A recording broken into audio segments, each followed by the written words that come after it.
तो दोस्तों, एक और नया दिन और मैं बलजीत परमार हाज़िर हूँ अंडरवर्ल्ड से जुड़ी एक नई कहानी, नया किस्सा लेके। आज हम बात करेंगे उस शख्स की जिसने अपने बाप के मर्डर का बदला लेने के लिए 1 साल तक अपने पाँव में जूता नहीं पहना। उसने कसम खाई थी कि जब तक मैं अपने बाप के मर्डर का बदला नहीं ले लेता, मैं नंगे पाँव चलूँगा, भले कितना भी समय लगे।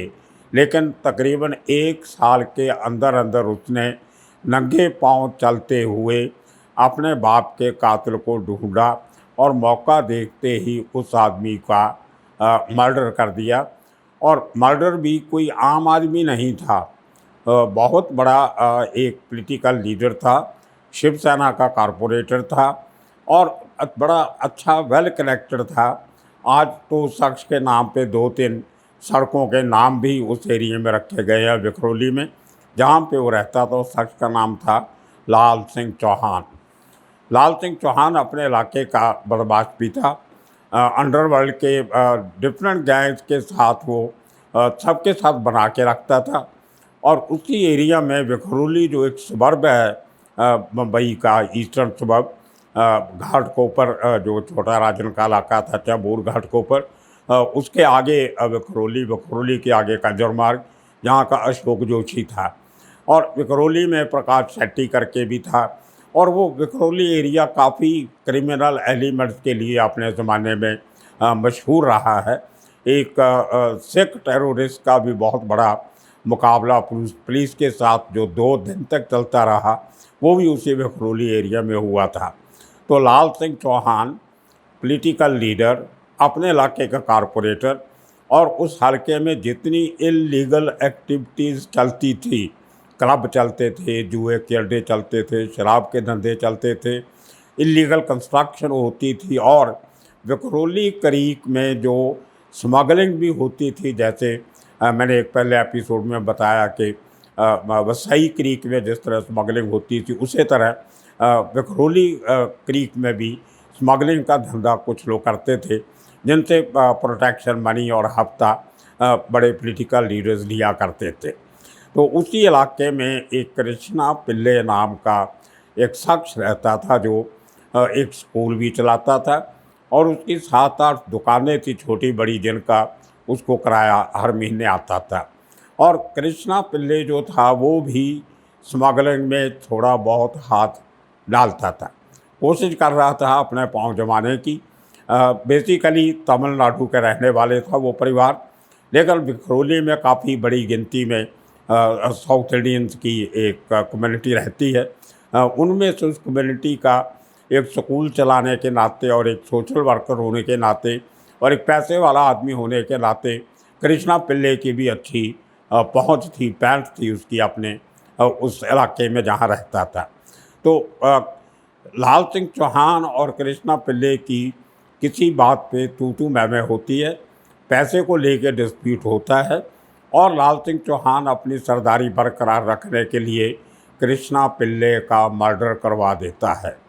और ये बात उस समय कृष्णा पिल्ले का बेटा कुमार पिल्ले समैया कॉलेज में केमिकल इंजीनियरिंग की एक डिग्री कर रहा था, ब्रिलियंट स्टूडेंट था। उसका बाप और माँ उसको किसी फैमिली फंक्शन में नहीं लगाते थे कि इसकी पढ़ाई में खलल नहीं पड़े, इसकी पढ़ाई डिस्टर्ब नहीं हो। और लेकिन ऐसा हुआ कि बाप के मर्डर के बाद कुमार पिल्ले ने कसम खाई कि मैं तब तक आराम से नहीं बैठूंगा और पाँव में जूता नहीं पहनूंगा जब तक मैं अपने बाप के कातिल का बदला नहीं ले लेता। ये बात है अक्टूबर 1989 की, 17 अक्टूबर 1989। और इस अपनी कसम को पूरा करने के लिए कुमार पिल्ले को मुंबई की सड़कों पे, रास्तों पे नंगे पांव चलते हुए 1 साल से ज़्यादा का सफ़र तय करना पड़ा, अपने बाप के किलर को मारने के लिए मुनासिब जगह और मुनासिब समय ढूंढने के लिए। और उसको वो समय मिल गया नवंबर 1990 में, 1 साल 1 महीने के बाद। उसने लाल सिंह चौहान का मर्डर किया और वहाँ से भागा। कुछ देर अंडरग्राउंड रहने के बाद उसकी अरेस्ट होती है। भागने के बाद वो, एक बात मैं आपको बीच में बता दूं कि उसी दौरान जब उसको लगा कि लाल सिंह चौहान के जो लोग हैं मेरे ऊपर भी अटैक कर सकते हैं, तो उसने अमर नायक का जो भाई था अश्वर नायक, जो आज भी है, वो भी केमिकल इंजीनियरिंग का स्टूडेंट था, तो उसके साथ उसकी पुरानी जान पहचान थी। तो वो अश्वर नायक के थ्रू अमर नायक गैंग के जाके उसने हाथ मिलाया, जिसने उसको प्रोटेक्शन भी दी, हौसला भी दिया। एक बड़े गैंग का नाम कृष्णा पिल्ले के साथ जुड़ गया और उसको एक तो सोशल सिक्योरिटी अपने इलाके में मिलनी थी, वो इसको मिली। खैर, उस केस में कृष्णा पिल्ले अरेस्ट होता है, फिर बेल पे उसकी बेल होती है कुछ समय के बाद, और वहाँ से वो बेल लेके, उसको पता था बम्बई में रहूँगा तो यहाँ पुलिस हमेशा तंग करती रहेगी। उसकी एक गर्लफ्रेंड थी, वो चेन्नई में रहती थी, चेन्नई के पास। इसने चेन्नई में जाके अपनी गर्लफ्रेंड के साथ शादी किया और वहाँ पे कोकोनट का बिजनेस भी शुरू कर लिया कि मैं एक नई ज़िंदगी शुरू करता हूँ। उन्हीं दिनों में अश्विन नायक जो था, उसकी भी गर्लफ्रेंड थी और वो शादी करवाने के चक्कर में था।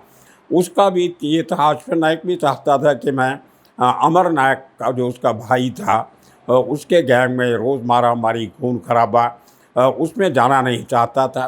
तो वो अपनी बीवी को लेके चेन्नई जाता है और कुमार पिल्ले के साथ मिलके एक सेफ हाउस जो है वो, जिसको तभी मद्रास बोलते थे, वहाँ पे ढूंढने की कोशिश करता है कि मैं बम्बई से दूर, बम्बई के अंडरवर्ल्ड से दूर, चेन्नई में, मद्रास में एक नया घर लेके एक नई ज़िंदगी बसाऊं और अंडरवर्ल्ड से दूर रहूं। लेकिन ये कुछ बातें इंसान सोचता है वो होती नहीं। अल्टीमेटली ऐसा हुआ कि अश्विन नायक जब मद्रास से वापस आ रहा था अपनी वाइफ के साथ, तो उसके ऊपर जानलेवा हमला होता है, जिसमें वो बच जाता है, लेकिन उसका एक आदमी मारा जाता है। खैर, वो उसकी कहानी अश्विन नायक की फिर कभी किस्से में सुनाएंगे। तो उस मद्रास के दौरे के समय पे अश्विन नायक और कुमार पिल्ले की दोस्ती और गहरी होती है और वो अमर नायक गैंग में उसका रुतबा और बढ़ता है। लेकिन वो वहाँ पे रहना नहीं चाहता था। कहीं ना कहीं अंदर से कुमार पिल्ले को डर था कि मेरे ऊपर एक रिप्राइजल एक्ट हमला हो सकता है। तो उसने चोरी छिपे एक अपना पासपोर्ट बना के, वीज़ा लगवा के वो हांगकांग चला जाता है। हांगकांग सेटल होता है अपनी वाइफ को लेके, लेकिन वहाँ पे हांगकांग में बेस सेटअप करने में बहुत टाइम लगता है, खर्चा चाहिए होता था, नौकरी नहीं, नौकरी ढूंढने में समय लगा। खैर, उसकी माँ जो उसके बाप की डेथ के बाद जो दुकानों को किराए आते थे, स्कूल की आमदन होती थी, उसमें से 1 लाख रुपया हर महीने कुमार पिल्ले की माँ उसको हांगकांग में भेजती थी। वहाँ से कुमार पिल्ले ने छोटे मोटे काम, पहले कपड़े के, हौजरी के, गारमेंट इम्पोर्ट एक्सपोर्ट का काम शुरू किया। करते करते उसकी एक बेटी भी पैदा होती है, अपनी ज़िंदगी आगे बढ़ाता है क्राइम की दुनिया से दूर। लेकिन कहीं ना कहीं वो एक जो गैंग के साथ जुड़े होने का नाम था, वो उसका पीछा नहीं छोड़ रहा था। और उसी टाइम पे जो दौर था वो अंडरवर्ल्ड की ग्रुप की आपसी लड़ाई बहुत ज़बरदस्त हो रही थी। वो ज़माना था जब मद्रास, सिंगापुर और हांगकांग, यहाँ पे LTTE के मॉड्यूल बहुत हुआ करते थे। जो श्रीलंका में विद्रोही लोग अपना इंडिपेंडेंट ऐलान मांग रहे थे कि इंडिपेंडेंट कंट्री मांग रहे थे, उनको वो सब जो तमिलियन लोग थे, हिंदुस्तानी तमिलियन, मद्रास तमिलनाडु के रहने वाले, वो अपना एक होमलैंड मांग रहे थे और बहुत बड़ी मूवमेंट उन्होंने चला रखी थी। अपनी आर्मी बनाई हुई थी उन्होंने, अपनी बोट्स थी, अपने छोटे जहाज थे, हथियार बहुत थे। तो कहीं ना कहीं कुमार पिल्ले का अमर नायक गैंग ने उसके LTT के सोर्सेज के साथ रिश्ते होने का फ़ायदा उठाया और बड़ी गिनती में LNT से हथियार जो थे वो कुमार पिल्ले एक्वायर करके अमर नायक गैंग को देता था। लोग तो ये भी कहते हैं कि उसने कोई ड्रग का काम भी अमर नायक के साथ मिलके किया, लेकिन वो बात कभी सामने आई नहीं। लेकिन हथियार जरूर कुमार पिल्ले की वजह से अमर नायक गैंग को मिलते रहे और वहाँ से उसने अपनी नई आइडेंटिटी बनाई, नए नाम से हांगकांग में परमानेंट वीज़ा लिया। उसने आहिस्ता आहिस्ता अपना जो बिज़नेस बढ़ाया तो कपड़े से उसने डायमंड का काम शुरू किया। रफ डायमंड हांगकांग से भेजता था, इंडिया में पॉलिश होकर वापस जाते थे और उनको इंटरनेशनल मार्केट में बेच के उसने पैसे कमा के 3-4 साल में अपना टर्नओवर जो था वो 50 करोड़ का दिखा के परमानेंट सिटीजनशिप हांगकांग की ले लिया। अब देखिए, जब कुमार पिल्ले के मर्डर के बाद लाल सिंह चौहान का मर्डर होता है, उस चक्कर में जो कुमार पिल्ले के against international red corner notice निकला होता है इंटरपोल का, वो उसका पीछा नहीं छोड़ता। वो ज़माना था जब नाम आपका फीड किया जाता था। इंटरनेशनल जो इमिग्रेशन अथॉरिटीज़ होती हैं हर कंट्री में, जहाँ इंटरपोल की ब्रांच होती है, कंट्री का एग्रीमेंट होता है इंटरपोल के साथ, वहाँ के इमिग्रेशन सिस्टम में आपका नाम, हाइट, आपका जो पहचान चिन्ह होते हैं, आइडेंटिफिकेशन मार्क्स होते हैं, वो मेंशन किए होते हैं। लेकिन उसी ज़माने में जो अमेरिकन एम्बेसी और इंग्लैंड की, यूके की जो एम्बेसीज थी, उन्होंने फ़ोटोग्राफिक आइडेंटिफिकेशन भी शुरू कर दिया था। मतलब वीज़ा लगाने के टाइम पे आपके नाम और एड्रेस के साथ साथ आपकी फ़ोटो भी उनके पास कंप्यूटर में फीड होती थी। अब देखिए, इतने साल तक कुमार पिल्ले 2091 के बाद हिंदुस्तान से भागा हुआ बाहर रह रहा है। हिंदुस्तान की हांगकांग की परमानेंट सिटीजनशिप भी ले लिया, बिजनेसमैन भी बन गया, हज़ारों का टर्नओवर भी कर लिया डॉलर्स का, बड़ा बिजनेसमैन भी बन गया। उसने बाद में एक कंडोम बनाने की फैक्ट्री भी लगाई थी और उसमें काफ़ी सारा वो कंडोम जो वो श्रीलंका में और चाइना में बेचता था। ये भी उसने काम किया बड़े लेवल पे। तो लेकिन वो जो इंटरनेशनल वारंट था रेड कॉर्नर नोटिस उसके खिलाफ, वो एक दिन उसके लिए भारी पड़ा। 2016 में उसकी बेटी जो हांगकांग में रहती थी, कुमार पिल्ले ने सोचा कि बेटी को अमेरिका पढ़ने के लिए भेजा जाए। तो वो बेटी जो थी उसका सिंगापुर के साथ वहाँ पढ़ी लिखी थी। तो सिंगापुर की जो अमेरिकन एम्बेसी थी सिंगापुर में, वहाँ पे उसने अपनी बेटी को अमेरिकन वीज़ा लगवाने के लिए एप्लीकेशन दिया। और अब देखिए बदकिस्मती इसकी, उसके साथ जो अमेरिकन वीज़ा के लिए डिमांड होती है, बाप क्या करता है, उसके पेपर्स लाइए, उसकी आमदनी क्या है, ये वो। जब डॉक्यूमेंट्स मांगे गए, उनमें से जो कुमार पिल्ले की फ़ोटोग्राफ थी, वो फ़ोटोग्राफ अमेरिकन एम्बेसी के वो इमिग्रेशन कंप्यूटर सिस्टम में जब फीड की गई, तो वो इसकी इंटरनेशनल वर्क जो इसका नोटिस था रेड कॉर्नर नोटिस, उसमें जो हिंदुस्तान ने फ़ोटोग्राफ प्रोवाइड की थी उसके साथ मैच कर गई और अमेरिकन एम्बेसी ने इसको डिटेन कर लिया। वहाँ पे सिंगापुर की पुलिस को बता दिया कि एक ऐसा क्रिमिनल जो हिंदुस्तान में वांटेड है और उसके नाम का इंटरपोल का रेड कॉर्नर नोटिस है, वो हमारे पास यहाँ बैठा है, डॉक्यूमेंट्स लेके आया था अपनी बेटी का वीज़ा लगवाने के लिए, तो आप इसको लेके जाइए। तो सिंगापुर पुलिस ने अमेरिकन एम्बेसी के ऑफिस से कुमार पिल्ले को अरेस्ट किया, हिंदुस्तान की एम्बेसी को इन्फॉर्म किया और उसके बाद कुमार पिल्ले ने कोर्ट में प्ली लिया कि उसको सिंगापुर सरकार ने गलत अरेस्ट किया है। वो तो हांगकांग का परमानेंट सिटीज़न है और उसकी जो इंक्वायरी है वो हांगकांग में होनी चाहिए। लेकिन हिंदुस्तान सरकार ने अपनी एम्बेसी के थ्रू वो केस बखूबी लड़ा और 2016 में कुमार पिल्ले को सिंगापुर से अरेस्ट करके उसको हिंदुस्तान वापस लाया गया और आज के दिन में वो शख्स जो है वो हिंदुस्तान की एक जेल में अपना वो जो ट्रायल है वो उसकी ओडी वेट कर रहा है। एक लोअर कोर्ट ने पहले उसको बरी कर दिया था, लेकिन जो सरकार थी वो हाई कोर्ट में गई उसकी अपील करने के लिए और कुमार पिल्ले की बेटी आज भी अमेरिका नहीं जा सकी। वो आज भी हांगकांग में उसकी फैमिली, लेकिन कुमार पिल्ले आज भी जेल में ये अपनी वो पुराने एक समय की किए हुए काम की, कत्ल की वो सज़ा भुगत रहा है। ऐसे कुछ लोग जो यंगस्टर कुछ ज़िंदगी में कुछ और बनना चाहते थे लेकिन हालात की वजह से कुछ और बन गए, उनमें से एक कहानी थी ये कुमार पिल्ले की। उसने काफ़ी एक्सटॉर्शन केसेस किए, वहाँ से बैठ के 3-4 और केसेस थे। जयंती भाई शाह को एक्सटॉर्शन केस था, वो भी उसके ऊपर चल रहा है, उसके 2 साथी भी पकड़े गए थे।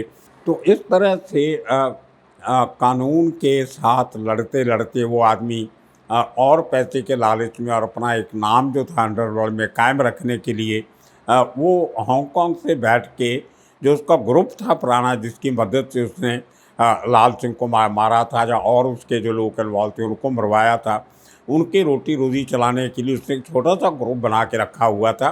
जो लोकल जो बिजनेसमैन थे, एक छोटा बिल्डर कम एक बड़ा उसका बिजनेस था पुराना, वो जयंती भाई शाह और उसका भाई दूसरा शाह, उनसे इन्होंने उस ज़माने में 25 लाख की फिरौती मांगी। फ़ोन किया हांगकांग से कुमार पिल्ले ने कि मेरा आदमी आएगा, उसको इतना पैसा दे दो। उसने नहीं दिया तो कुमार पिल्ले का आदमी एक देसी कट्टा लेके उसके ऑफिस में घुसा, गोली चलाने की कोशिश की लेकिन वो जाम हो गया, नहीं चला।